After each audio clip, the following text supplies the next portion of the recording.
Last concept में हमने देखा था कि किस तरह से हमने गॉस लॉ को एक स्पीयर के लिए लगाया, करेक्ट। और स्पीयर के लिए लगाने के बाद हमने ये नोटिस किया कि जब स्पीयर पे लगाते हैं गॉस लॉ तो किसी भी पॉइंट पे इलेक्ट्रिक फील्ड कैसा निकाला जाता है। अब आगे बढ़ते हैं और अब गॉस लॉ को अप्लाई करते हैं एक सिलेंडर पे। तो चलिए let's do the second application of Gauss law, that is to find electric field at a point near a charged cylinder. Okay, तो अब स्पीयर नहीं है, अब कहानी में थोड़ा ट्विस्ट है और अब हमें एक लेना है सिलेंडर। परफेक्ट, चलो ध्यान से सुनना। तो अब इमेजिन करते हैं हमारे पास एक नन्ना मुन्ना सा प्यारा सा सिलेंडर। ओके, चलो मेरे पास एक सिलेंडर मेरे हाथ में है, एक छोटी बॉटल है। उसका अगर आप ये सरफेस देखो ना तो this is a cylinder, correct. Okay, तो पर बनाने के लिए मैं एक सिलेंडर मुझे बनाना तो पड़ेगा। तो हमारी पास ये देखो, ये सिलेंडर अगर आप देखो ना तो there are two types of surfaces in a cylinder. एक होता है नीचे का फ्लैट सरफेस, एक होता है ऊपर का फ्लैट सरफेस जो अभी मैंने बनाया है। और ये जो सरफेस होता है ना जो आप देख रहे हो, ये इसको बोलते हैं curved surface. Okay, so there are two types of surface, ऊपर फ्लैट नीचे फ्लैट और यहाँ पर साइड पे कर्व। ओके, झकास। ओके, थोड़ा सा अच्छा सा डायग्राम बनाऊंगा ना तो समझ में और अच्छे से आएगा। Okay, so let me just shift my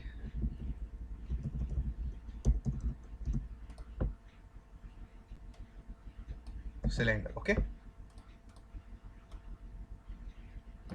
चलो, तो ये रहा एक चार्ज्ड सिलेंडर। जस्ट इमेजिन करो कि इस पे चार्ज कितना, अगर कुछ कलर देना है तो कलर भी दे दो, ठीक है, ताकि आप कलर भी दे सकता हूँ। चलो दे ही देता हूँ ताकि क्या अच्छे से एक बार सिलेंडर समझ में आए तो पूरा कॉन्सेप्ट भी समझ में आएगा। ठीक है, this is my charge cylinder. अब हमें, अच्छा ये चार्ज सिलेंडर है तो चला चार्ज भी दे दो, ऐसा प्लस प्लस छोटा छोटा दिखा देता हूँ ताकि आप समझ सको कि ये चार्ज सिलेंडर है। चार्ज कितना है इसका, let's say Q is the charge. Okay, हमेशा हम क्यू को ही चार्ज कहते हैं ना, करेक्ट। सो नाउ देखो, ये चार्ज जिस तरह से एक स्पीयर अपने आसपास एक गॉसियन स्पीयर बनाता था, करेक्ट, उसी तरह से अगर आप एक ये एक सिलेंडर लोगे तो ये आसपास अपने एक सरफेस बनाएगा जिसे कहते हैं गॉसियन सरफेस, वो भी एक सिलेंडर के फॉर्म में होगी। ठीक है, so let's say if you have, okay, but आगे जाने से पहले let's say this is the axis of the cylinder. Okay, और उसके साथ साथ एक्सेस दिखाने के साथ साथ एक और चीज दिखा देता हूँ, that is let's say this is the radius of the cylinder. Okay, तो याद रखो मैंने पहले ही बताया था, रेडियस को हम कैपिटल आर से दिखाएंगे, डिस्टेंस को स्मॉल आर से दिखाएंगे। ओके, तो ये कैपिटल, सबसे पहले यहाँ पे दो टर्म्स मैंने इंट्रोड्यूस किए, क्यू तो हमारा है, अब हमें पता है चार्ज। ओके, और कैपिटल आर है हमारा radius of cylinder. Okay, radius of cylinder, perfect. दो चीज हमने दिखा दी। अब एक पॉइंट लेते हैं, पॉइंट पी। ओके, पर हमें पता है कि एक सिलेंडर के आसपास एक गॉसियन सरफेस बनेगा, वो भी सिलेंड्रिकल फॉर्म में रहेगा। ओके, तो अब मैं बनाने जा रहा हूं एक गॉसियन सरफेस। तो आप बोलोगे ठीक है सर बनाओ ना गॉसियन सरफेस, हम देखते हैं। ओके, तो देखो, सिलेंडर के आसपास एक गॉसियन सरफेस बना, this will be called as your Gaussian surface. ठीक है ना, और एक गॉसियन सरफेस भी एक सिलेंडर ही बना है। ठीक है, तो सिलेंडर के साइड में ऐसा गॉसियन सरफेस बना है।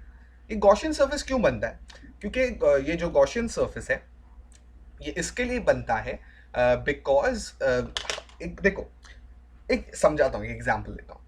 स्पीयर अपने आसपास अपनी दादागिरी का एरिया जो क्रिएट करेगा ना वो भी स्पेरिकल रहेगा, उसी तरह से दादागिरी का एरिया मतलब गॉसियन एरिया।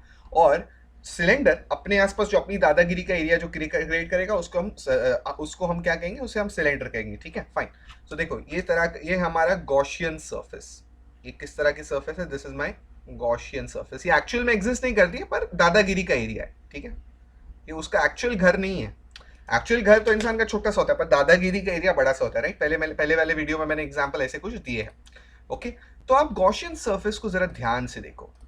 तो ये देखो, ये रहा गॉसियन सरफेस, करेक्ट, जो छोटा वाला सिलेंडर है ये जो सिलेंडर बाहर वाला बना है, सॉरी बाहर वाला जो सिलेंडर बना है वो गॉसियन सरफेस है। अब आप गॉसियन सरफेस को ध्यान से देखो, there are two types of areas, या कोई भी सिलेंडर में दो तरह की एरियाज होती है, एक होगा कर्व सरफेस एरिया एंड एक होगा आई में से फ्लैट सरफेस एरिया। तो जो ऊपर का एरिया है ना, चलो मैं दिखाई देता हूँ, ऊपर का कौन सा एरिया, आप बोलोगे सर ये ऊपर का जो एरिया है ना, ये वाला, ये हमारा फ्लैट सरफेस एरिया होगा। उसी तरह से नीचे का एरिया ये भी हमारा फ्लैट सरफेस एरिया है। ओके, तो ये ऊपर और नीचे दो हमारे फ्लैट सरफेस एरिया, सब समझाने के लिए था, मैंने निकाल देता हूँ उसको, ठीक है। तो दोनों पे हम, यानी हमारे पास नंबर ए मैं कह देता हूँ, हमारे पास है ऊपर और नीचे फ्लैट सरफेस, और नीचे क्या है, या ऐसा कैसा है, तो आप बोलोगे दिस इज कर्व्ड सरफेस, ठीक है ना। दो तरह की सरफेस है, फ्लैट सरफेस ऊपर और ऐसा साइड पे कर्व्ड सरफेस, ठीक है। दो सरफेस है, दोनों पे अलग अलग गॉस लॉ लगाऊंगा। अब गॉस लॉ जरा फॉर्मूला लिस्ट से देख लो क्या था, कैसे लगाना था। तो आप बोलोगे सर गॉस लॉ किधर है, किधर गया, मैंने कहाँ लिखा था। हाँ, तो मैंने लिखा था गॉस लॉ को E A cos theta is equals to Q in upon epsilon not, correct. ये हमारा गॉस लॉ है, दोनों पे अप्लाई करेंगे एक एक करके। पर let's start with the direction of first let's start with the flat surface first, okay। flat surface से हम start करते हैं।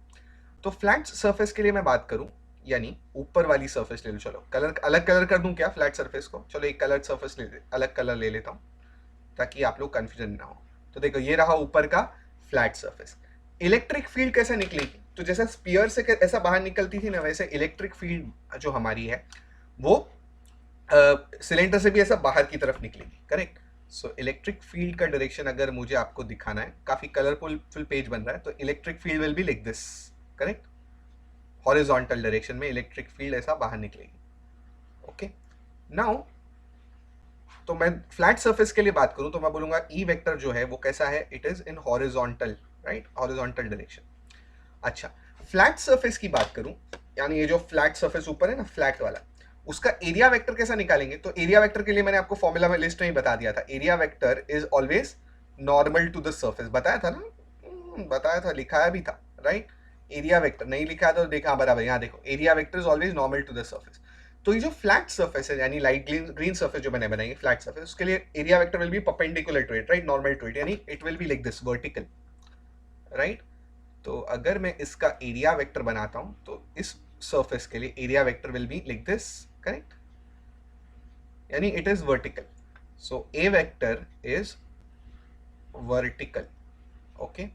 तो E vector horizontal, A vector vertical, यानी इन दोनों के बीच में एंगल कितना है, तो आप बोलोगे सर इन ई और ए के बीच में एंगल है 90 डिग्री, ठीक है। तो चलो लेट्स अप्लाई गॉस लॉ ना। तो गॉस लॉ क्या अप्लाई होता है, E A cos theta is equals to Q in upon epsilon not, correct. ये क्या है हमारा गॉस लॉ हमने अप्लाई किया है। सो कॉस 90 अप्लाई करना पड़ेगा, करेक्ट, क्योंकि एंगल 90 है। Cos 90 is equal to Q in, what is charge, charge is q here, right, upon epsilon naught. Now cos 90 क्या होता है, तो आप बोलोगे सर कॉस 90 जीरो होता है, उसकी वजह से यहाँ सब कुछ जीरो हो जाएगा। So Q in upon epsilon not, क्योंकि कॉस 90 जीरो है तो उसकी वजह से वहाँ पूरा टर्म सब कैंसिल हो जाएगा, ठीक है। तो मतलब फ्लैट सर्फेस को हमको देखने की जरूरत नहीं है, we don't need to worry about the flat surface, क्यों, क्योंकि वहाँ कॉस थीटा कॉस 90 ने सबको कैंसिल कर दिया। Now come to the curved surface. Curved surface की बात करूं तो ये रहा मेरा ये ऑरेंज कलर में या येलो कलर में कर्व्ड सरफेस। ई का डायरेक्शन तो इसके लिए भी हॉरिजॉन्टल ही रहेगा, ओके। अब मुझे अगर ए का डायरेक्शन पता करना है तो अगर ए, ये जो अब कर्व सरफेस में एरिया ये वाला रहेगा, राइट। नॉर्मल अगर बनाऊंगा तो ऐसा बाहर निकलेगा, तो हॉरिजॉन्टल बाहर निकलेगा, यानी एरिया वेक्टर अगर यहाँ मुझे अगर बनाना है, जो मैं आपको बना के दिखा रहा हूं अभी, तो it will be like this, correct. Area vector will be like this, fair enough, ठीक है। यानी that means A vector is also horizontal, दोनों हॉरिजॉन्टल है तो दोनों के बीच का एंगल कितना होगा, आप बोलोगे sir angle will be 0 degree, ठीक है। पर आगे बढ़ने से पहले ये पॉइंट पी जो हमने गॉसियन सरफेस पे लिया था ना, let's say it is at a distance of small are, correct, तो कुछ तो डिस्टेंस पे होगा ना। So small, it is at a distance of small R, okay fine. तो अब हमें कर्व्ड सरफेस पे, कौन सी सरफेस पे, कर्व सरफेस पे लगाना है गॉस लॉ, ओके। तो गॉस लॉ कहता है E A cos theta is equals to Q in upon epsilon not, what is A, area. तो ये जो कर्व सरफेस एरिया है ना, कर्व सरफेस एरिया किसका, गॉसियन सरफेस का curve surface area of a cylinder is 2 pi R, correct, या 2 pi R into length L. So just imagine कि इस केस में ये रहा लेंथ, ये है लेंथ, साइड पे लिखता हूँ, ये है मेरा length L. Okay, so 2 pi R L, this will B charge is Q inside, Gaussian surface के अंदर ही सिलेंडर है ना, बराबर, तो उसके इनसाइड चार्ज कितना है, Q is the charge, right, upon epsilon not. So यहाँ से, अच्छा एक मिनट, एक मिस्टेक किया, कॉस थीटा सब्स्टिट्यूट नहीं किया. हाँ, तो कॉस थीटा कितना है, बोलोगे सर कॉस थीटा डालना पड़ेगा, तो it will be cos of 0. Cos 0 is basically 1. Okay, so this is E into 2 pi are L, cos A 1 हो गया, ये q अपॉन एप्सिलॉन नॉट. 1 मतलब मल्टीप्लाई करने से कोई फर्क नहीं पड़ता, 2 पाई आर एल हम नीचे ले सकते हैं. So therefore e will be equal to q upon 2 pi are l upon epsilon naught. Okay, इसको थोड़ा सा अरेंज करके लिखते हैं, तो e will be equal to 1 upon 2 pi epsilon naught. ध्यान से देखना किस तरह से लिख रहा हूँ, r और q अपॉन l. थोड़ा सा अरेंज किया, कुछ नहीं, मतलब r को पहले ले लिया, l को बाद में, एप्सिलॉन नॉट को पहले ले लिया. सो इस तरह से हमने इस टर्म को थोड़ा सा क्या करके लिखा, अरेंज करके लिखा. फाइन. ओके, नाउ हमें पता है कि चार्ज अपॉन लेंथ क्या होता है. फॉर्मूला लिस्ट पे चलो, सब पढ़ा हुआ है, भूलना नहीं. चार्ज अपॉन लेंथ हमने पढ़ा है, देखो charge upon length formula number 10 से, इसे लैम्डा कहते हैं, और lambda is nothing but linear charge density. Okay, तो रिवाइज, लैम्डा क्या था, lambda is linear charge density. देखो आगे बढ़ते जाने का, पर पीछे का भूलने का नहीं. ओके फाइन, अगर lambda is linear charge density, तो लैम्डा का फॉर्मूला हमको मालूम है, lambda is equals to charge upon length. Okay, so ये इलेक्ट्रिक फील्ड का एक फॉर्मूला तो ये हो गया, किसकी वजह से, सिलेंडर की वजह से. पर Q अपॉन एल को अगर हम लैम्डा से रिप्लेस कर दे, तो E का फॉर्मूला बन जाएगा 1 upon 2 pi epsilon not. Q upon L को लैम्डा लिख दिया, R अपना वैसे का वैसे, करेक्ट. सो ये फॉर्मूला बनता है मेरा electric field due to a charge cylinder. Cylinder की वजह से जो इलेक्ट्रिक फील्ड होगा ना, वो उस तरह से फॉर्मूला थोड़ा सा अलग है. That is instead of 4 pi epsilon not, अब तक हमेशा 4 पाई epsilon not 4 pi epsilon not लिख रहे थे, राइट, पर अब ये हो जाएगा 2 pi epsilon naught lambda upon r, बराबर. Q अपॉन एल को हमने लैम्डा लिख दिया, आर वैसा का वैसे ही था, इसके लिए उसको वैसे का वैसे छोड़ा, ठीक है. तो देयरफॉर मैं कह सकता हूँ, फॉर्मूला लिस्ट जब हम सिलेंडर की एंटर करेंगे, electric field due to a cylinder, that is formula number 19. किसकी वजह से हम निकाल रहे हैं, अब सब कुछ सिलेंडर की वजह से. तो E कितना आ जाएगा, E due to a cylinder, E is equals to 1 upon 2 pi epsilon naught lambda upon r. Okay, lambda upon r, ठीक है, कोई टेंशन नहीं है. अरे बहुत सिंपल है यार, इसमें है क्या फॉर्मूला में, ठीक है, फाइन. सो इस तरह से हमने देखा सिलेंडर पे किस तरह से गॉस लॉ लगाते हैं. अब सिलेंडर पे गॉस लॉ लगाने के बाद एक तो क्वेश्चन भी कर लेते हैं, ताकि अच्छा कॉन्फिडेंस हमारा डेवलप हो जाए, क्योंकि हमने एक दो क्वेश्चन किए थे स्पीयर पे. तो उसी तरह से let us take this question, question number 16 as our MCQ for cylinder. ठीक है, वैसे तो बहुत सारे एमसीक्यूज कर सकते हैं, पर एक मैं अभी ही ले लेता हूँ. ठीक है, पढ़ते question. An infinite line charge, line charge मतलब लंबा ऐसा, लाइन चार्ज मतलब स्ट्रेट लाइन जो होगा ना, समझो वो सिलेंडर, तुम आप उसको ट्रीट कर सकते हो. ठीक है, प्रोड्यूसेस एन इलेक्ट्रिक फील्ड, मतलब उसकी इलेक्ट्रिक फील्ड दी गई है 18 into 10 to the power 19 newton पर कूलम एट 0.02 मीटर, मतलब उसका डिस्टेंस दिया गया. ठीक है, यानी एक पतला सा लंबा सा एक सिलेंडर है, वो एक पॉइंट है. कितना डिस्टेंस पे है वो पॉइंट, वो पॉइंट है at a distance of small r. And कितना है small r, small r is 0.02 meter. Okay, इतना डिस्टेंस पे एक पॉइंट पी है. इस पॉइंट पी पे हमें इलेक्ट्रिक फील्ड दिया हुआ है. मैं वापस रिपीट करता हूँ, पतला सा लाइन है, लाइन चार्ज है, एक पॉइंट पी है, और ये पॉइंट पी पे इलेक्ट्रिक फील्ड हमें मुझे दिया है. ठीक है, the linear charge density is, linear charge density मतलब लैम्डा, हमें लैम्डा निकालना है. तो चलो सिलेंडर का ई का फॉर्मूला लगाओ, तो आप बोलोगे sir E is equals to 1/2 pi epsilon naught lambda upon small are. Correct. अच्छा, यहां पर 1/4 पाई एप्सिलॉन नॉट का वैल्यू आपको पता था, हमेशा डायरेक्ट सब्स्टिट्यूट कर देते हो, पर यहां थोड़ा कहानी में ट्विस्ट है. 1/4 pi epsilon naught is 9 into 10 to the power 9. यहाँ पर 1/4 पाई एप्सिलॉन नॉट नहीं है, 2 पाई एप्सिलॉन नॉट है. तो क्या करेंगे, एक काम करते हैं, इस 4 को लिखते हैं 2 इंटू 2. क्या लिखते हैं, ये जो 4 है उसको लिखता हूँ 2 इंटू 2. ये है 9 इंटू 10⁻9। एक 2 को ऊपर ले लो ना, तो 1/2π∁0 हो जाएगा। 2 ऊपर ले लिया तो 18 इंटू 10⁻19। ठीक है, तो इस तरह से एप्सिलॉन नॉट का वैल्यू रखने की कोशिश नहीं है, डायरेक्ट हम लिख सकते हैं। तो देयरफॉर इलेक्ट्रिक फील्ड मुझे पता है कितना है, इलेक्ट्रिक फील्ड 18 इंटू 10⁻9। 1/2π∁0 भी यहाँ से पता चल गया, 18 इंटू 10⁻9। अरे वाह, मस्त, अभी कैंसिल होने वाला है। लैम्डा ये है और ये है 0.02 आर।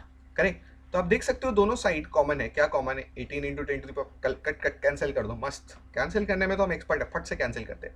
क्रॉस मल्टीप्लाई करो तो 0.02 यहाँ आ जाएगा। This will be equal to lambda, यानी लैम्डा विल बी 0.02 कूलम पर मीटर। ओके, पर आप देख सकते हो 0.02 को अगर हमें लिखना है तो कैसा लिखूंगा? तो जो भी आंसर दिए गए ना, फिक्र नहीं करो, कुछ टाइपिंग मिस्टेक होगी आंसर में। सो अगर पावर में लिखूंगा ना तो it will be 2 into 10⁻⁻2 coulomb पर मीटर। ठीक है, घबराने का नहीं। ओके, तो कोई बात नहीं, आंसर मैच नहीं कर रहा है, पर हमारा जो सॉल्विंग है वो करेक्ट है। कुछ यहाँ पर मिस्टेक हो सकता है, ये वाला इन्होंने ना ऐसा गलत प्रिंट कर दिया हो। ठीक है, तो बेसिकली अगर इसको सही करता हूँ तो option is option A. Fine, so this is the answer to your question number 16। तो इस तरह से हमने एक आई में से क्या निकाल लिया, ये फंडा या ये कॉन्सेप्ट लगा के, सिलेंडर का कॉन्सेप्ट लगा के हमने निकाल लिया। फाइन, अच्छा, अब एक काम करते हैं, I can say let's do one thing, let's take this question, come on. Question number 15 भी ले लेता हूँ। 14 ले लिया, सॉरी 16 के बाद थोड़ा पीछे चलते हैं और 15 भी लेते हैं। ठीक है, तो एक एक क्वेश्चन करते जाएंगे, कॉन्फिडेंस आहिस्ते आहिस्ते हमारा बढ़ता जाएगा। Two parallel infinite line charges of plus lambda and minus lambda. तो देखो, दो हमारे पास पैरेलल लाइंस है, मतलब लाइन चार्जेस, मतलब सिलेंडर ही समझ लेना। ठीक है, याद रखो। तो एक ऐसा है और एक ऐसा है। एक का चार्ज डेंसिटी है प्लस लैम्डा। प्लस लैम्डा क्यों आएगा? क्योंकि that is positively charged. Okay, that is positively charge. और दूसरा है नेगेटिवली चार्ज माइनस लैम्डा। तो दैट मीन्स उसकी माइनस लैम्डा क्यों? उसकी चार्ज डेंसिटी क्योंकि नेगेटिवली चार्ज है। Placed at a separation of distance of r from the in the free space, मतलब दोनों के बीच का डिस्टेंस कितना है? दोनों के बीच का डिस्टेंस आर है। Okay, the net electric field exactly midway between the two charges. Exactly midway मतलब बीच में, एग्जैक्ट बीच में। ठीक है, between the two charges is, okay, तो let's assume this is number 1 and number 2। तो electric field because of number 1 will be like this, E1, correct, E1, और ये 2 की वजह से जो इलेक्ट्रिक फील्ड होगी वो होगी E2। नाउ क्योंकि हमने एग्जैक्ट बीच में रखा है, then what will be small R. So अगर एग्जैक्ट क्योंकि हमने बीच में रखा है, तो यहाँ का डिस्टेंस जो होगा, अगर मैं उसको R1 कह दूं, बराबर, R1 is this distance, R2 is distance, this distance, both this distances R/2 and this distance is also R/2। Correct, so from here मैं अगर इस पॉइंट P पे मुझे इलेक्ट्रिक फील्ड निकालना है, तो देखो E1 इस तरफ है, E2 इस तरफ। ओके ओके ओके, एक मिस्टेक किया, छोटा सा मिस्टेक किया। E2 इस तरफ नहीं होगा, E2 will be like this towards negative. Correct, positive से तो दूर भागता है, राइट। अगर, हाँ, ये याद रखो, पहले ही पढ़ाया था, मैंने गलती किया। देखो, मैंने आपको पहले पढ़ाया था कि अगर किसी पॉइंट पे इलेक्ट्रिक फील्ड निकालना हो तो वहां पर क्या रखने का? यूनिट पॉजिटिव चार्ज रखने का। करेक्ट, ये प्लस इसको रिपेल करेगा, हेंस E1 विल, ये चार्ज लैम्डा 1 की वजह से E1 ऐसा रहेगा, और ये E2 will be in this direction only. E2 will be in this direction like this. ठीक है, आई रिपीट अगेन, E2 क्यों इस डायरेक्शन में? क्योंकि वो पॉइंट P पे हमने पॉजिटिव रखा है, तो वो नेगेटिव की तरफ अट्रैक्ट होगा। Correct, so this is E1 and this is E2. What is the net, the total या net बोलूंगा तो आप बोलोगे sir E1 and E2 both are in same direction, hence E1 will be equal to E2. Now what is E1? So E1 का formula लगाओ, 1/2πε0 Q upon, या sorry 2πε0 lambda 1 upon R1। Correct, और E2 का formula होगा 1/2πε0, correct, lambda 2 upon R2। ये lambda 1 ये वाला formula क्यों लगा? क्योंकि दोनों सिलेंडर है, राइट। इस सिलेंडर की वजह से इलेक्ट्रिक फील्ड का फॉर्मूला लगाना पड़ेगा, क्योंकि दो सिलेंडर्स है। Correct, so what is lambda 1? Lambda 1 is plus lambda, या एक्चुअली स्पीकिंग लैम्डा ही रखना पड़ेगा। अब यहाँ पर साइन हम इग्नोर कर देंगे। ठीक है, what is R1? R1 is R/2। Correct, what is E2? अब यहाँ पर ये फॉर्मूला में हम साइन नहीं लिखते, ये भी लैम्डा विल बी R/2, क्योंकि ऑलरेडी हमने साइंस कंसिडर कर ली है। कहाँ कर ली है? देखो, वहां कर ली है। कहाँ पर? वहां पर, यहाँ पर साइंस कंसिडर कर लिए, right, positive negative science consider यहीं कर लिए, डायरेक्शन यहाँ सब ले लिया है, सिर्फ मैं अब स्केलर रखूंगा। तो ये r अपॉन टू ऊपर चला जाएगा। So what will be this will be equal to E1 will be equal to 2 ऊपर चला गया, या 2 इसके साथ आप कैंसिल भी कर सकते हो, ठीक है। So this will B lambda upon pi epsilon not, और यहाँ पर E2 विल ऑल्सो बी 2 इसके साथ कैंसिल होने के बाद lambda upon pi epsilon not. So net electric field at that point will be lambda epsilon not plus lambda upon pi epsilon not. तो add करोगे तो अगर डिनोमिनेटर सेम होता है तो न्यूमरेटर डायरेक्टली ऐड होता है, करेक्ट, ये रूल है। सो बेसिकली ये हो जाएगा 2 lambda upon pi epsilon naught, sorry r तो मुझे भूलना नहीं चाहिए था, आर भी है, ओके, आर यहाँ पर है, उसकी वजह से यहाँ पर भी आर आएगा और यहाँ पर भी आर आएगा, okay. So 2 lambda upon pi epsilon not, that will be option B, fine. So इस तरह से हमने ये क्वेश्चन किया। अब थोड़ा और अप्लाई करते हैं, अब गॉस लॉ अप्लाई करेंगे। चलो अब तीसरा एप्लीकेशन देखते हैं, apply Gauss law on electric field due to a charged plate.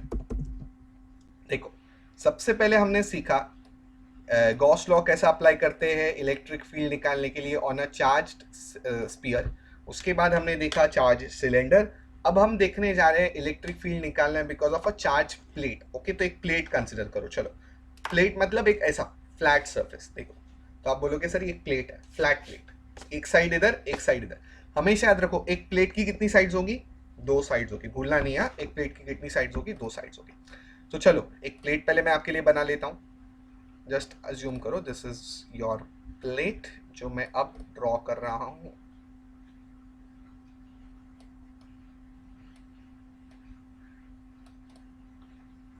थोड़ा टेढ़ी लाइन अच्छी नहीं लगती ना, अच्छे से लाइन बना ही देता हूँ।